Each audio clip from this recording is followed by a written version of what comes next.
May laman na agad oh. Oh. Kinain na ng mabait. Hello mga marihinat parehin ko dyan. Tayo naman po ay mag-vlog ng kaunti. At dahil day off po, tayo po ay magtatanim ng balinghoy. Maigi rin ari kainin pag walang masaing. Maghihintay nga lang ng 6 na buwan. Kaya tara na nga po, tayo magkakaingin muna doon sa kaingin ng aking mister. Ako po muna ay magtanim ng balinghoy dahil wala po akong gawin ngayong araw na ito. Naglinis-linis lang ng kaunti ng bahay. Ay di, magtatanim muna ng balinghoy. Maigi rin na ari pagdating ng panahon ay may akot-kutin po baga. Okay. Huwag lang nga po maunahan ng mabait. Ako nga po muna ay magtabas-tabas bago magtanim ng balinghoy. Ay siya, inamang sukal naman din po ay oh. Hindi naman din po namin maasikaso tabas-tabas din eh. Ay ring aking binata ay nakatingin lang sa inay oh. Ay tutoy, tulungin naman ako magtabas.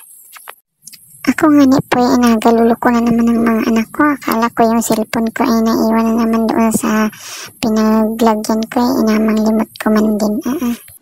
Huwag lang yung mister ang makalimutan ay kainama na ay delikado man din yun. Meron na nga po ay aking puputulin ang mga balinghoy para akin maitanim na po. Ganyan lang po kahabay, ari pang kainin lang naman po ay ari nga po ay inabilis-bilisan ko na at maulan na. Inaamoy-amoyan ko nga po at kung anong amoy ay siya amoy balinghoy pala. Ari nga pong balinghoy na iri ay pag lumaman ari ay kulay dilaw man din po ang laman. Ay ganari ang magtanim ng balinghoy ay anong tuwa. Ano kayong nakakatuwa na rin.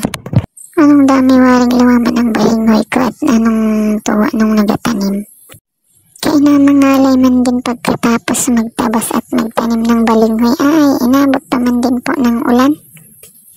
Yan nga po ay sa gilid-gilid ko lang tinabasan at sa gilid-gilid ko lang po tinanim at yan naman po ay kainin lang naman po ay.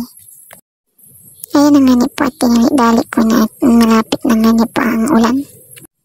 Ay naku, Diyos ko po Rudy, yung taga-video ko ay naandun na sa pinakamataas ay anong ginawa sa akin. Kaya ayan, vlog pa more. Oh, ayan na nga po at naglaman na ang aking balinghoy ay ang bilis lumaman. Kanina ko lang ang tinanim ay naglaman agad. Ay siya, saan kayo bilib? Imilaan po, yan ay dati ko pang tinanim kaya ayan po ay hinukay ko lang po at naunahan na po ako ng mabait. Ay di na nga po sa probinsya pag ikay masipag lang ang magtanim-tanim ay kay buhay-buhay naman din po. Ay hindi ka naman problema pag wala kang masaing. Ay mapunta ka lang sa kaingin ay may ahukain ka ng balinghoy o di kaya kamuti. Ay siya ay mga tamad lang ang hindi makakakain eh. Ay kahit ako'y nagtatrabaho po ako'y nagtanim-tanim kahit kaunti ay para pagdating ng panahon ay may aanihin din. Okay. Kaya ayan po mga marina at tarihin ko, maraming salamat po sa mga panonood ng mga video ko. Maraming salamat. God bless at all.